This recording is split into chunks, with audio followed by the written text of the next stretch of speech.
إن الحمد لله نحمده ونستعينه ونستغفره ونعوذ بالله من شرور أنفسنا ومن سيئات أعمالنا من يهده الله فلا مضل له ومن يضلله فلا هادي له وأشهد أن لا إله إلا الله وحده لا شريك له وأشهد أن محمدًا عبده ورسوله فأعوذ بالله من الشيطان الرجيم بسم الله الرحمن الرحيم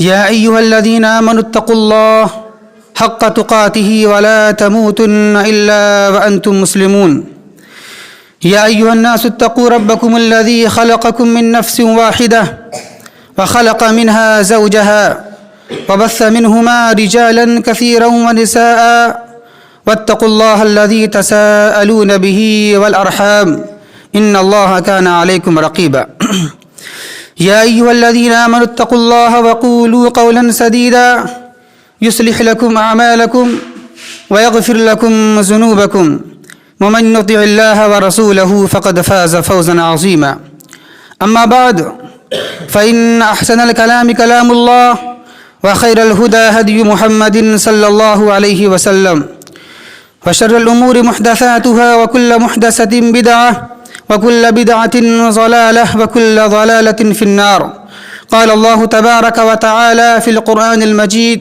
والفرقان الحميد فأعوذ بالله من الشيطان الرجيم بسم الله الرحمن الرحيم فانكحوا ما طاب لكم من النساء مثنى. محترم سامعین کرام و معزز حاضرین نکاح، ابھی میں نے آپ کے سامنے خطبہ مسنونہ کے بعد سورہ نساء آیت نمبر 3 کی تلاوت کی ہے، جس میں اللہ تبارک و تعالی بیان فرماتا ہے کہ فَانْكِحُوا مَا طَابَ لَكُم مِّنَ النِّسَاءِ، کہ تم عورتوں سے نکاح کرو جو تمہیں اچھی لگے، جو تمہیں پسند آ جائے اس سے نکاح کر لو۔ محترم سامعین کرام، اس آیت کی روشنی میں آئیے ذرا ہم یہ دیکھتے ہیں کہ نکاح کے پیغام کیا ہیں۔ نکاح کے بہت سارے پیغامات ہیں، بہت سارے ہیں، انہی میں سے ایک پیغام کیا ہے؟ نکاح کے فوائد۔ آئیے ذرا ہم مختصر میں یہ دیکھنا چاہیں گے کہ نکاح کے فوائد کیا ہیں، نکاح کے فائدے کیا ہوتے ہیں، تاکہ اس کی اہمیت کا اندازہ ہمارے سامنے آ جائے اور ہم نکاح کو آسان کر لیں۔ آئیے ذرا دیکھتے ہیں مختصر میں ہم کیا ہے۔ نکاح کا سب سے پہلا فائدہ یہ ہے کہ یہ نکاح سکون قلب کا ذریعہ ہے۔ کیا ہے؟ یہ نکاح جو ہے، شادی جو ہے، یہ سکون قلب کا ذریعہ ہے۔ اس سے دل سکون ہو جاتا ہے، اس سے دل مطمئن ہو جاتا ہے، ٹھہراؤ پا لیتا ہے۔ ایک آدمی جب تک کہ نکاح نہیں کرتا ہے اس کا دل بے چین ہوتا ہے، بے قرار رہتا ہے، منتشر رہتا ہے، یہاں وہاں دل اس کا جاتا رہتا ہے، اس کی نظر، اس کا دل ہر طرف جاتا رہتا ہے، اور وہ اپنے دل میں ہر کسی کا خیالات لاتا رہتا ہے۔ لیکن جب وہ نکاح کر لیتا ہے، ایک بندھن میں بن جاتا ہے، تو اس کا دل، اس کی نظر صرف ایک کی طرف مائل ہو جاتا ہے اور وہ سکون پا لیتا ہے۔ وہ اس کی زندگی میں ٹھہراؤ آ جاتا ہے، سکون آ جاتا ہے، اور یہ کہتا ہے چلو اب مسئلہ ختم ہوا، اب تلاش ختم ہو گئی۔ اب جس کی تلاش تھی 25 سال سے 30 سال سے، چلو اب تلاش ختم ہو گئی، اب جو ملنا تھا مجھے مل گیا، اب اسے سکون مل جاتا ہے، شانتی مل جاتی ہے اسے۔ تو یہ نکاح جو ہے ایک سکون قلب کا ذریعہ ہے، اطمینان کا ذریعہ ہے۔ دلیل اللہ فرماتا ہے، سورہ روم کی ایک آیت کریمہ ہے، وَمِنْ آيَاتِهِ، کیا؟ وَمِنْ آيَاتِهِ أَنْ خَلَقَ لَكُمْ مِنْ أَنفُسِكُمْ أَزْوَاجًا لِتَسْكُنُوا إِلَيْهَا وَجَعَلَ بَيْنَكُمْ مَوَدَّةً وَرَحْمَةً، کہ اللہ تبارک و تعالیٰ کی نشانیوں میں سے ایک نشانی یہ بھی ہے کہ اللہ تبارک و تعالیٰ نے تمہاری ہی میں سے، تمہاری جنس ہی میں سے بیویاں پیدا کی ہیں، عورتیں پیدا کی ہیں، بیویاں پیدا کی ہیں۔ کیوں؟ لِتَسْكُنُوا إِلَيْهَا، تاکہ تم اس سے سکون حاصل کرو،